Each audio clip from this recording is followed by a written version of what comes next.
Мен орысша, кыргызча кандай сүйлөсөм я вот. На русском говорите, все поймут. Мындай, бизден дагы, мен дагы, мындай кылайлык.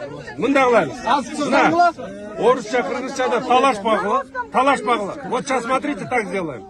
Я коротко буду говорить на кыргызском, коротко буду говорить на русском. Согласны? Давайте, никого не обидим. Урматтуу жашоочулар, мына мен айтып атам, акыркы 5 жыл болуш керек, мен билишимче. Мына канча каттарда жазылды. Ушул профсоюзный көчөнү ачып бергиле деп атасың. Мына биз иштерди баштадык. Бир нече жылы бул профсоюзнойдон кармалып калган, бирок мына силердин кайрылуулуңардын негизинде мына бул жылы биз бул ишти баштадык. Анан ошол долбоор чийилип атканда, бир нече долбоорлор болгон. Биринчиси ушул түз эле алып кетесиз деген. Эгер азыр могу даже высоковольтка столбаларды карасаңар, жолдун нугу менен келтат. Көрдүңөр да барыңар. Тура жашагандар билесиңер да. Жолдун нугу менен келтат. Ошон үчүн жолдун нугу менен ушундай каралган болчу. Мен кече күнү келгенде бир нече маселелер коюлганда мен тапшырма бердим. Изилдеп чыккыла, карап чыккыла. Мен карап чыккыла дедим. Келе калып эле, барып эле, бузуп эле талкалай турган киши жок. Бул деген оңой иш эмес. Бунун баарын изилдеп, анан чечим чыгарыш керек. Это направление у нас проходило через кладбище. Но были сделаны ряд проектов через кладбище. И второй проект это то, что объезжает кладбище. На сегодняшний день эта дорога необходима. Необходимо ее строить, потому что это надо для жителей. У нас вот видите общественный транспорт. Я вот даже доехал до оттуда. Не смог дальше проехать, я объехал. Мы проехали сюда. Вот здесь, вот он один объезд и второй здесь. Позавчера я дал задание. Никто никого сносить здесь не будет, никто вскапывать не будет. Мы сказали, давайте мы изучим этот вопрос. Просмотрите, потому что есть два мнения. Пойдите сюда, пожалуйста, пропустите ее сюда. Вот, послушайте, тут задавать этот вопрос будут. Послушайте.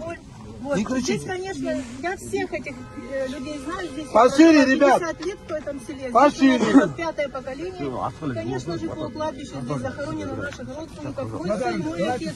Очень много. И памятников у каждого здесь стоят. Я хочу, когда вы будете принимать решение, каждый, когда будет принимать решение, мы думали о развитии города. Мы не можем стоять на месте, вот копошиться на месте, мы должны развиваться.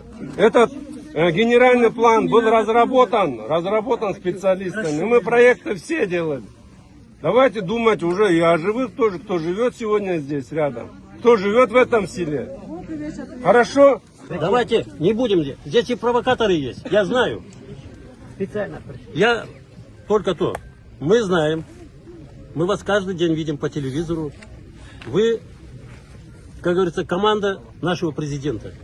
А командой президента сделано очень-очень много полезных и благородных дел. Мы сюда пришли к вам, мы с вами разговариваем. Я хочу привести 1000 примеров, когда мы ради развития страны, города, вот ваше перенос был кладбище, Балыкчы переносим кладбище. По всей трассе вот то, что мы строим, дороги мы переносим. Город развивается, люди, живых людей больше становится же надо, в конце-то концов. И есть сроки и законы, мы должны их тоже смотреть, уважаемые. Но я еще раз говорю, мы готовы выслушать все ваши требования, все ваши предложения, замечания. Но мы будем принимать когда решение, мы опять еще раз с вами встретимся. Можем встретиться. Там будет микрофон, и там будет возможность каждому из вас выкрикивать и говорить. Но провоцировать людей, ругаться нельзя. Ладно? Давайте хорошо. Вот, давайте 3 человека. Я сегодня компетентен в том, чтобы сегодня сформировать аналитическую записку, да, и внести руководство. Да, это возможно, да, это невозможно, но по итогам обсуждения именно с населением. Город должен развить, еще раз повторяю, но без вас, без вашего мнения, никто никуда не пошел. Еще раз говорю, на тракторах заезжать.